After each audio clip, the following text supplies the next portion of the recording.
Sony are keen to remind us all that we're getting old. Tony Hawk's has tapped into some of that PS2 nostalgia, and yes, it's awesome. And have Samsung given us a glimpse of the future of handhelds? Well, we'll find out in today's news video. Before we jump into it, if you're new here, make sure you subscribe to the channel so you don't miss out on any of our future content. And let's jump into the first part of today's video, which is this super smooth segue, today's awesome sponsor. Today's super awesome video sponsor is MOBAPAD. Long-time viewers will know that MOBAPAD is our absolute favourite brand for Switch controllers and Joy-Cons, so it's genuinely a real joy to promote them. Seriously, their Joy-Con alternatives are a genuine game changer. No more drifting, no more hand cramps, just awesomely spec'd, great looking Joy-Cons. And the Pro controllers are just as epic too. They're packed with features and feel amazing in your hands, all at a really competitive price. So if you're looking for a Joy-Con alternative or a new Pro controller, check out MOBAPAD on the link below. How super smooth and awesome was that? Yes, well done AJ, you're professional. Anyway, let's jump into the first story this week, and this is talking about Split Fiction, which is an early contender for Game of the Year. Now, when I said this last year about Final Fantasy VII Rebirth being an early contender for Game of the Year, I got shot down for saying that it's too early in the year to say that. But I'm here saying it again. And yes, am I being hyperbolic? Probably, but you know, this does look awesome. The reviews are in. As of today for you, when this video goes out, the game will actually already be out. For me, yesterday, it's not out yet. We just have the reviews. And the Metacritic scores are in, and they are epic.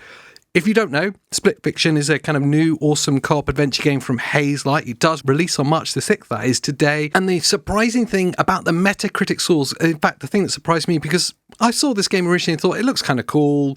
I'm not sure if it's going to be as good as everyone's saying it is, but hell, the Metacritic scores are in, and it has got a 92 average, which makes it the highest rated game so far of 2025. Not that much of a surprise considering it's only March, but it's also in the top 10 of all games for the last 12 months. If you go from January 2024, it is in the top 10 still.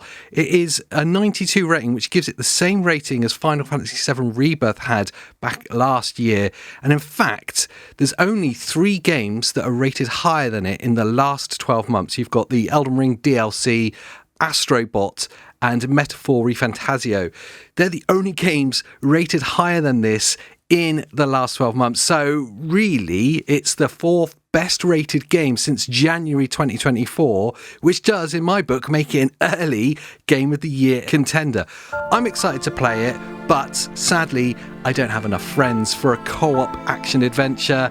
Not even Andy's going to play this with me because he's got better friends. So, you know, applications are open for friends to play this co-op with. And talking of feeling sad and lonely, well, those other negative emotions are added to by Sony making us feel old, sad and lonely by reminding us that this week, the PS2 turns 25 years old. Officially, we're all old. That's it. We're now living in the future. The PS2 cannot be 25 years old. We're officially old. It's the first console for me that I truly remember being absolutely wowed by. I fell in love with the original PlayStation and was a deep fan of that. But I remember seeing the PS2 first at friends' houses back 25 years ago and being totally amazed. The 3D graphics was so much better than anything that had come before it. And let's remember not just a feeling of optimism at that time of what the future could hold for gaming, but also some of the absolutely mind-blowingly epic games that did launch on the PS2. I'm talking GTA 3, Tony Hawk's Pro Skater 3 and 4. Yeah, there's a bit of foreshadowing for you coming up for the later today. And like Metal Gear Solid 3. So many amazing games for the PS2. It is, in fact, the game generation that I have collected the most. Those of you that watch the podcast will see my ridiculously large PlayStation collection, and it is primarily PS2 games. There is that much love I have it, and it has that many amazing games, but it's officially showing its age now at 25 years old, and I suppose officially now you could consider the PS2 as retro gaming. Ugh. And of course, talking of PS2 era games and tapping into our nostalgia, we now officially have Tony Hawk's Pro Skater 3 and 4 Remaster. The rumours and news and hype were all real. We all got it right. it has officially been announced. Tony Hawk's Pro Skater 3 and 4 Remaster is here. It is a full 4K remaster of the original game with added levels, new skaters, additions to the soundtrack, and much, much more. I am very excited for this as a huge Tony Hawk's Pro Skater fan, and as I said a minute ago, a big fan of that PS2 era. Seeing these games coming back in a remastered glory is something I am very excited for. We now have an official launch date of July the 11th, and we now know that it's also coming to Nintendo Switch. Yes, Nintendo Switch. That's pretty amazing. PS4 and PS5, Xbox One and Xbox Series S and X, and Steam as well. So we're going to be able to see this game handheld, not just on the Nintendo Switch, but also on your Steam Decks as well and your Asus ROG allies. That really excites me. A game of that quality that looks amazing, handheld, very exciting. But the biggest part of the story that really excited me is, of course, it is day one Game Pass as well. So for you lucky Game Pass subscribers and Xbox owners and Xbox PC as well, it's day one Game Pass. That is amazing. The trailer was keen to show all the way through that we're seeing multiple skaters at the same time. And then in the full press release, we saw the confirmation that it is multiplayer and, best of all, cross-platform multiplayer. Up to 8 skaters at the same time in a level, cross-platform multiplayer. I think you can do multiplayer either free riding or in some of the kind of challenges in the level as well, so you can play against each other.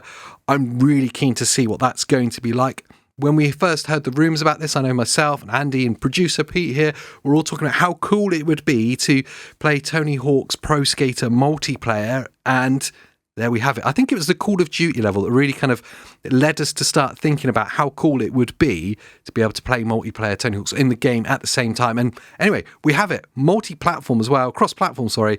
That's really, really cool. We get all the classic levels coming back, but obviously remastered into absolute 4K glory. We have some new additions to those levels as well. We also have a playable demo coming. We'll see the Foundry level being able to be played from June. And of course, there are some deluxe editions, as there always is with these games, allowing you some early access, I think 3 days early access to the full game, and also some additional skaters, including the Doomslayer, where you can skate on a chainsaw, I think it is. That's just weird, but I'm there for it. New music, new skaters, a 4K return to some of my absolute favourite games and levels of all time, online, cross-platform, multiplayer. This is surely going to be the definitive Tony Hawk's game, and I am very excited for it. Okay, what news video would not be complete without some absolutely ridiculous rumours to stir up? None, I hear you say. But now, of course, all the Nintendo Switch 2 news stories have gone away because we know pretty much everything about it already. We're now hearing the rumours start up from Generation Xbox. That's right. Is Call of Duty 2026 being developed for the next generation of Xboxes? This is the latest rumours to be coming out over on the Fountain of Truth that is Twitter or X. There's a Call of Duty leaker and rumour and news spreader, I guess you'd call him, called the Ghost of Hope, who's been right about a hell of a lot of things about Call of Duty in the past, and he was keen to update us on the next generation of Call of Duties for the next generation of consoles. In the wake of the third season for Black Ops 6 being delayed, he was like, let me share you some good news about what's coming next year. And that is that the Call of Duty being released in 2026, which would be Modern Warfare 4, I believe, is being developed for the next generation of Xboxes. This is really interesting. I'll get on to exactly why that kind of makes sense in a second, but there were some other bits that we're starting to learn about what's going to be happening next year. So not talking about the Call of Duty that's releasing at the end of this year, we're talking about the end of 2026. The big thing is that it is not being developed for the previous generation of consoles. So your PS4 and your Xbox Ones, they are not being developed for anymore. At last, hallelujah, this will be the first Call of Duty that won't be developed for the previous generations, and it's about time we let them all go. The PS4 needs to be taken out to the field and sent to the farm, There will be no Warzone 3 if the coming Verdansk update to Warzone doesn't retain or stop losing players. So basically, if it continues to hemorrhage players, Warzone, they're not going to be further developing it into 2026, which kind of makes a lot of sense, I suppose. Why waste resources developing something that people are leaving? But also, what a massive fumble that'll be to go from one of the most downloaded and played games to something that is just absolutely canned in a couple of years.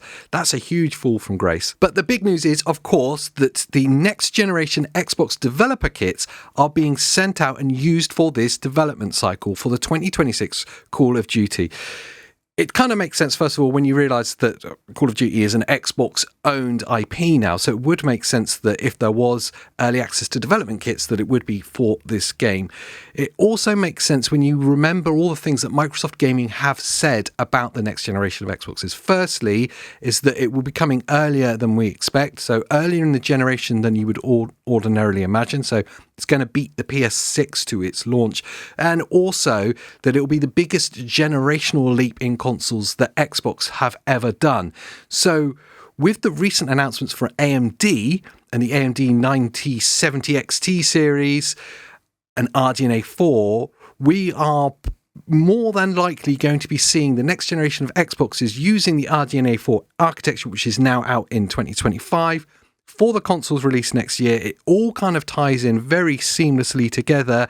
It's very, very logical that 2026 Call of Duty would be developed for the next generation of Xboxes. It all ties in really nicely. And if nothing else, it's great speculation and rumour to talk about and for us to start getting excited about what is next from Xbox hardware and what we can come to expect in 2026. But talking of that kind of looking to the future and what we can expect, there is the big story of the week, and that is that have Samsung shown us the future of handhelds? So at the MWC 2025 event, Samsung have been there keenly showcasing their latest generation of OLED panels and OLED technology. It is quite exciting. They were there showcasing a 500Hz OLED monitor, a 240Hz OLED laptops. It was very gaming focused, and they had their concept called the Flex Gaming, and they were very keen to showcase this. It was a handheld console with about a 7.5-inch screen that folded in the middle like a book. I don't know about this. There was holes either side cut out for the joystick so it could fold fully flat. I don't know many people that want their handheld consoles to be pocket friendly as well. So this is like a book lengthways folding, not like a Nintendo DS, which was obviously up and down. We did see a few years ago Samsung showcasing a similar concept, but it folded like a Nintendo DS used to. Now, a few years on, they're keen to showcase their folding OLED panels, but lengthways with a handheld. Look, I'm not overly excited by this idea of a folding handheld. As you can tell, it doesn't really excite me that much. Maybe it'd be quite niche. Maybe there'll be some manufacturers that pick up that idea and run with it. You think like what Acer have done with the Nitro Blaze 11. We could be seeing some manufacturers like picking this idea up and kind of running with it, and because it's unique and a bit niche. But I think what's really interesting and exciting to see about this is the fact that Samsung are now manufacturing OLED screens that are so light and thin and efficient. And then when I think about that general application to a PC handheld, that gets me really excited. Could you imagine a super thin, lightweight OLED panel in the next generation of Steam Decks? Because one of the biggest complaints I've seen most commonly about the PC handhelds, when I think about the Asus ROG Ally as an example, that there's a lot of people that find them quite fatiguing to hold, that they'll get wrist ache from playing them for too much because of the weight. And weight is a big issue. Asus ROG Ally X requires a 70 watt-hour battery. That's a lot of weight. So if you can reduce the weight of any of the other components, if you can create more space, you have better cooling, which means it can be running more efficiently at lower wattages, or you can get better performance at high wattages because cooling's not an issue. And also you can reduce weight.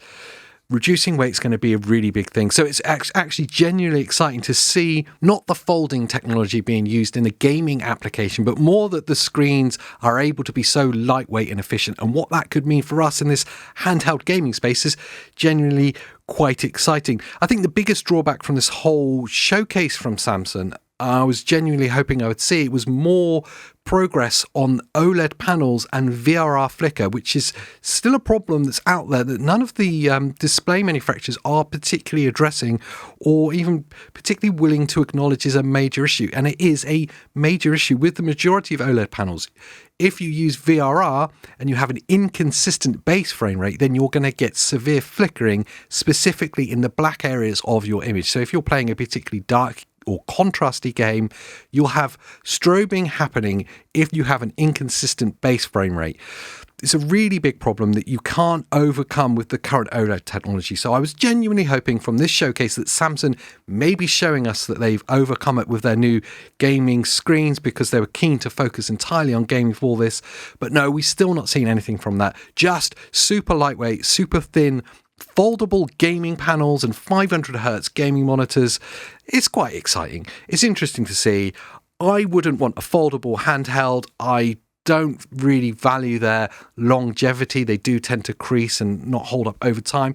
But, you know, I might be alone in that. I'd love to know what you guys think. Would you have a foldable Steam Deck or a foldable Asus ROG Ally? Would you buy one that folded up and you could put in your pocket like a book, like a sideways Nintendo DS? I don't know. Let me know down in the comments down below if you would be interested in that. And join in with the rest of the conversation as well. Are you as excited as I am for Tony Hawk's Pro Skater 3 and 4? Let me know. And whilst you're down there digging around, make sure you like the video, subscribe to the channel, of course, because, you know, that shows us that you love us and we love you back. And talking about loving us, maybe consider watching another video from us that's slapped up by my face. Yeah, one of them was particularly good. I'll let you guess which one. So until the next time, I'll see you next time.